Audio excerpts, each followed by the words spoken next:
องค์การกาแดงแห่งชาติลาวสรุปโครงการสร้างความเข้มแข็งให้แก่เวียกงาน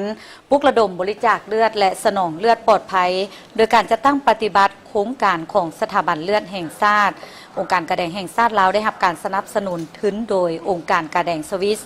โดยในวันที่ 30 มีนาในมื้อนี้ที่สถาบันเลือดแห่งชาติองค์การกาแดงแห่งชาติลาวได้จัดกองประชุมสรุปผลการจัดตั้งปฏิบัติโครงการสร้างความเข้มแข็งให้แก่เวียกงานปลุกระดมบริจาคเลือดและสนองเลือดปลอดภัยประจำปี 2025 พร้อมทั้งแผนการระยะต้นปี 2026 โดยภายใต้การเป็นประธานของทานคำลาวันจันทลาวันประธานองค์การกาแดงแห่งชาติลาวมีทานนางเบนิตาโปเดลผู้ตั้งหน้าองค์การกาแดงสวิสประจำลาวหัวหน้าสถาบันเลือดแห่งชาติผู้ตั้งหน้าจากองค์การจัดตั้งสากลกระทรวงการต่างประเทศรวมทั้งบรรดากลุ่มที่เกี่ยวข้องจากกระทรวงสาธารณสุขพนักงานลักแหล่งองค์การกาแดงแห่งชาติลาวสถาบันเลือดแห่งชาติและองค์การกาแดงสวิสเข้าร่วมโครงการสร้างความเข้มแข็งให้แก่เวียกงานปลุกระดมบริจาคเลือดและสนองเลือดปลอดภัยได้ลงนามบทบันทึกความเข้าใจในเดือนธันวาคมปี 2024ซึ่งได้วางพื้นฐานหันแน่นการร่วมมือระหว่างองค์การกาแดงแห่งชาติลาวและองค์การกาแดงสวิส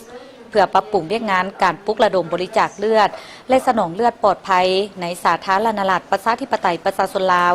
โดยได้รับการสนับสนุนจากองค์การกาแดงสวิสด้วยมูลค่างบประมาณ 700,000 กว่าฟรังของสวิสในระยะ 4 ปีก็คือปี 2025-2028 มีจุดประสงค์เพื่อส่งเสริมการบริจาคเลือดแบบสมัครใจโดยบ่เฮียงห้องค่าตอบแทนและรับประกันการสนองเลือดที่ปลอดภัยเพียงพอในขอบเขตทั่วประเทศดร.จันทราสุขสาครหัวหน้าสถาบันเลือดแห่งชาติได้รายงานว่าในปี 2025 ที่ผ่านมาได้หับเลือดทั้งหมด 72,000 กว่าถุงกวมเอา 90 ส่วนห้อยของเป้าหมายประจำปีและ 80,000 กว่าถุงการหับบริจาคเลือดอยู่ศูนย์กลางแม่นลื่นคาดหมายแต่อยู่คันท้องถิ่นแม่นลุดคาดหมายที่วางไว้ในนั้น 33,000 กว่าถุงเท่ากับ 46 ส่วนห้อยแม่นบริจาคเลือดแบบสมัครใจและอีกจำนวน 38,000 กว่าถุงเท่ากับ 54 ส่วนห้อยแม่นบริจาคเลือดจากสมาชิกครอบครัวของคนเจ็บซึ่งจำนวนเลือดทั้งหมดที่ได้มาเห็นว่าการบริจาคเลือดด้วยความสมัครใจยังต่ำกว่าเป้าหมายแห่งชาติ 70 ส่วนห้อยซึ่งได้เน้นหนักถึงความต้องการสืบต่อสู่ชนและเพิ่มทวีการบริจาคเลือดด้วยความสมัครใจให้เพิ่มขึ้นในทั่วประเทศกองประชุมได้รับฟังการรายงานเกี่ยวกับผลสำเร็จที่เป็นผลเด่นหลายๆด้านตามแผนในปี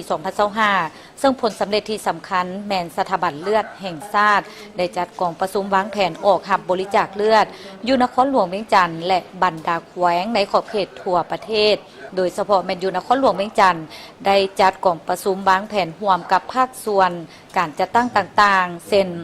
ปกส.กระทรวงองค์การมหาวิทยาลัยมัธยมสมบูรณ์ภาคส่วนธุรกิจโรงจักรโรงงานปรับปรุงพื้นฐานโครงล่างโดยได้ซ่อมแปลงศูนย์เลือด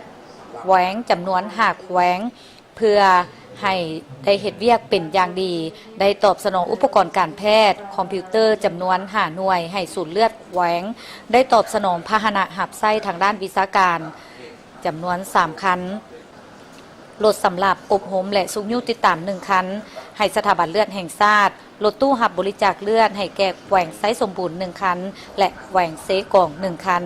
ได้ตอบสนองคอมพิวเตอร์ให้3แขวงก็คือหลวงพระบางไซญบุรีและแขวงเวียงจันทร์พร้อมทั้งอบรมแนะนำทางด้านวิชาการเพื่อการเกี่ยมสอบเสียงเอาใบยั่งยืนคุณภาพจากสากลก็คือจากหน่วยงานสมาคมหับประกันความปลอดภัยของเลือดสากลแต่ถึงจะมีผลสำเร็จในหลายด้านก็ยังมีบางปัญหาและสิ่งท้าทายที่สถาบันเลือดแห่งชาติและภาคส่วนเกี่ยวข้องต้องได้ร่วมกันเอาใจใส่แก้ไขช่วยกันโดยเฉพาะ3เหตุผลหลักที่บ่อยากบริจาคเลือดก็คือย่านบ่ทันเข้าใจเกี่ยวกับการบริจาคเลือดที่ลึกซึ้งและคิดว่าเป็นเรื่องไกลตัวบ่ได้เกี่ยวข้องบ่จำเป็นและต้องได้รับอนุญาตจากผู้ปกครองต้องได้รับการสุกยู่ของคณะนำกรมกอง